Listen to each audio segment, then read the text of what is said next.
சாந்தி. இளைஞர்களுக்குள்ள எப்பொழுதுமே ஒரு உற்சாகம் இருக்கு.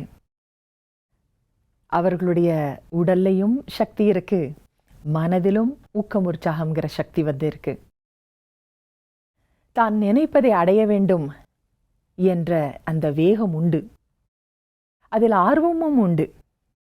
ஆனால் தான் நினைத்ததை அடைவதற்கான முயற்சியை எவ்வளவு தூரம் செய்து கொண்டிருக்கிறார்கள், அதற்காக எவ்வளவு நேரம் ஒரு நாளில் செலவு செய்கிறார்கள் என்பது முக்கியம். எது ஒன்றுமே முயற்சியின்றி அடைய முடியாது, இல்லைங்களா? அப்ப நான் ஒரு விஷயத்தை நான் அடையணும் அப்படின்னு நான் ஒரு கற்பனை செய்தால் மட்டும் பத்தாது, இல்லையா? ஒன்று அதற்கான ஆர்வம் வேண்டும், அதே நேரத்தில் முயற்சியும் செய்ய வேண்டும். அந்த முயற்சிக்கான திட்டம் போட வேண்டும், பிறகு அந்த திட்டத்தை செயலாற்ற வேண்டும். ஒரு பேரறிஞர் இருந்தார். அவர் பொதுவாக நிறைய மக்கள் கூடக்கூடிய அந்த ஒரு இடத்திற்கு போவாராம். போய் ஒரு உயரமான இடத்துல நின்று ஏதாவது ஒரு கருத்தை அவர் ஒரு வாக்கியம் சொல்லிவிட்டு இறங்கி சென்று விடுவாராம். தொடர்ந்து அந்த ஒரே வாக்கியத்தை ஒரு வாரத்திற்கு ஒரே இடத்தில் போய் அந்த மக்களுக்கு சொல்லிக்கொண்டே இருப்பாராம். அப்படி செய்யும் பொழுது ஒரு முறை ஒரு ஊர்ல அந்த ஒரு கூட்டம் கூடியிருக்கக்கூடிய அந்த சந்தையில போய் ஒரு பாறை மேல நின்று கொண்டு அவர் ஒரு கருத்தை சொன்னார். மக்களே, நீங்கள் எதை அடைய விரும்புகின்றீர்களோ அதை உங்களால் அடைய முடியும் அப்படின்னு சொன்னார். சொல்லிட்டு அவர் இறங்கி போயிட்டார். இதே போல ஒரு வாரத்திற்கு திரும்பவும் அதே வாக்கியத்தை சொல்லிக் கொண்டிருந்தார். அப்போ அதை கேட்டுக்கொண்டிருந்த ஒரு இளைஞன் ஆர்வமாக அவர் பின்னாடியே சென்று கேட்டாராம், நீங்க சொன்னீங்களே எதை அடைய வேண்டுமோ அதை நீங்கள் அடைவீர்கள் அப்படின்னு. அப்ப அதை நான் ஒரு விஷயத்தை அடையணும்னு நான் நினைச்சிட்டு இருக்கேன். அதை அடைவதற்கு நீங்கள் உதவி செய்ய முடியுமா? அந்த ஆசையை உங்களால பூர்த்தி செய்வீர்களா அப்படின்னு கேட்டான். அப்ப அந்த அறிஞர் சொன்னார், நீ எதை அடைய விரும்புகின்றாய்? அப்ப அந்த இளைஞன் சொன்னான், நான் ஒரு மிகப்பெரிய ஒரு வியாபாரியாக நான் ஆகணும். அதுவும் குறிப்பாக நகை வியாபாரியாக நான் ஆக வேண்டும், வைர வியாபாரியாக நான் ஆக வேண்டும்ங்கிற ஒரு தீராத ஒரு ஆசை நான் வச்சிருக்கேன் அப்படின்னு சொன்னானாம். அப்போ அந்த அறிஞர் என்ன செய்தார், நீ என்னோடு வா அப்படின்னு கூட்டிக் கொண்டு போய் அவர் தங்கி இருக்கக்கூடிய இடத்திற்கு அழைத்து சென்றார். சென்று அவருடைய அறையிலிருந்து 2 பையை எடுத்துட்டு வந்தாராம். எடுத்துட்டு வந்து, இந்த 2 பையை நீ வச்சுக்கோ, இதன் மூலமா நீ வாழ்க்கையில எதை அடையணும்னு நினைக்கிறியோ அதை அடைஞ்சிருவேன் அப்படின்னு.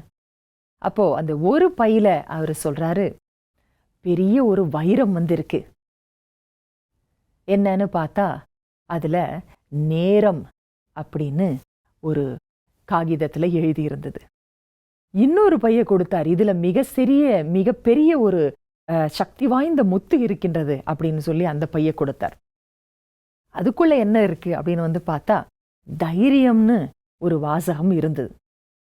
அப்ப அவர் சொன்னாரு, இதை 2ஐயும் நீ தக்க வச்சுக்கோ. அதாவது நேரம் மற்றும் தைரியம், இந்த 2ஐயும் நீ திறம்பட பயன்படுத்து. நீ நேரத்தை வீணாக்காதே. மிகப்பெரிய ஒரு ரத்தினம், அது கிடைத்தற்கரியது. கடந்து போன அந்த நொடி திரும்ப வராது அப்படிங்கிறது எல்லாருக்கும் தெரியும். அப்ப அந்த நேரம் அப்ப எவ்வளவு மதிப்பு வாய்ந்தது. ஏன்னா அது போனா கிடைக்காது, அது கிடைக்கும்னா பரவாயில்ல, கிடைக்கவே கிடைக்காதுங்கும் போது அது அரிய ஒரு பொருள் அல்லவா, அரிய ஒரு விஷயம் அல்லவா. அப்ப அதுதான் வைரம் அப்படின்னு சொன்னாராம். அந்த வைரத்தை நீ பாதுகாக்க கத்துக்கோ. இந்த நேரத்தை நல்ல வகையில நீ செலவிடணும். அதை வீணாக்க கூடாது, அனாவசியமாக நீ கழிக்கக்கூடாது, தூங்கி கழிச்சு வீணாக்கிடாத. ஆகவே அந்த நேரத்தை நல்ல வகையாக தக்க வைத்துக்கொள், கெட்டியாக பிடித்துக்கொள், திறம்பட பயன்படுத்து. அதே நேரத்தில் தைரியம் வை. தைரியம்ங்கிறது மிக முக்கியமான ஒரு குணம். நீங்க உள்ளுக்குள்ள பலவிதமான உள்நோக்கங்களை வைத்திருக்கலாம். நம்ம ஒவ்வொரு செயலை செய்யும் பொழுது ஒரு உள்நோக்கத்தோடு நாம் செய்வோம். அந்த நோக்கங்கள் நிறைவேறணும் அப்படின்னு சொன்னா அதற்கு தேவை தைரியம். ஏன்னா அந்த தைரியம் இல்லை அப்படின்னா என்ன நல்ல நோக்கங்கள் உள்நோக்கம் நம்ம வைத்திருந்தாலும் கூட நாம் எடுக்கக்கூடிய தீர்மானங்கள் தவறாக ஆகிவிடும். தைரியம் இல்லைன்னா தீர்மானங்கள் தவறாகிறதுக்கு நிறையவே வாய்ப்பு இருக்கு. தீர்மானங்கள் தவறு ஆகும் பொழுது கட்டாயமாக நஷ்டத்தை தான் நாம் எதிர்கொள்வோம். ஆகவே நம்முடைய வாழ்க்கையில நம்முடைய நோக்கத்தை நாம் நிறைவேற்ற வேண்டும் என்றால், ஒன்று, நேரத்தை நன்றாக பயன்படுத்த வேண்டும். நேரத்தின் மகத்துவத்தை நாம் நன்கு உணர்ந்திருக்க வேண்டும். அதே நேரத்தில் தைரியமும் கொள்ள வேண்டும்.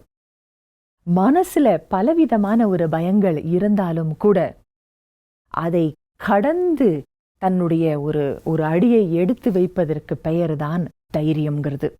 தைரியம் அப்படின்னு சொன்னா தனக்குள்ள பயமே கிடையாது அப்படிங்கிறது இல்லை. பயம் வரலாம், எல்லாருக்குமே தான் வரும். ஒரு புதிய செயலை ஆரம்பிக்கும் பொழுது வரும். ஒரு யாருமே செய்யாத ஒரு செயலை செய்ய ஆரம்பிக்கும் பொழுதும் வரும். இப்படி பலவிதமான ஒரு பயம் வந்தாலும் கூட அந்த பயத்தினுடைய ஒரு எண்ணங்களை அக்னாலேஜ் பண்ணி, அதாவது ஆமா இந்த பயமான எண்ணம் எனக்குள்ள வருதுதான், ஆனாலும் செய்துதான் பார்ப்போமே அப்படின்னு ஒரு எண்ணம் நீங்க கொண்டு வரீங்க இல்லையா, அதுதான் தைரியம்ங்கிறது. ஆகவே இப்படி ஒரு தைரியமாக நீங்கள் ஒரு அடி முன் எடுத்து வைத்து தீர்மானங்களை மிக தெளிவான ஒரு மனதோடு நீங்கள் எடுத்து நீங்கள் செயலாற்றும் பொழுது கட்டாயமாக வெற்றியை அடைய முடியும். அவ்வாறுதான் அந்த இளைஞன் அந்த அறிஞர் சொன்னது போலவே தன்னுடைய நேரம்ங்கிற அந்த வைரத்தையும் தைரியம்ங்கிற அந்த முத்தையும் வச்சு அதை அவன் இன்வெஸ்ட் பண்ணி, அதாவது இந்த 2 பண்புகள் மூலமாக அவனுடைய வியாபாரத்தை தொடங்க அவன் மிக சிறப்பாக அந்த வியாபாரத்தை செய்து அவன் நினைத்தவாறே நல்ல சிறந்த வைர வியாபாரியாக ஆகினானாம்.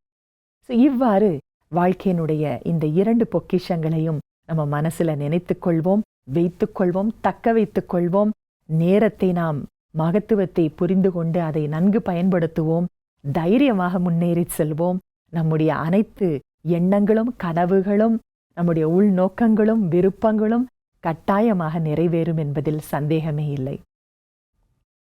நன்றி. ஓம் சாந்தி.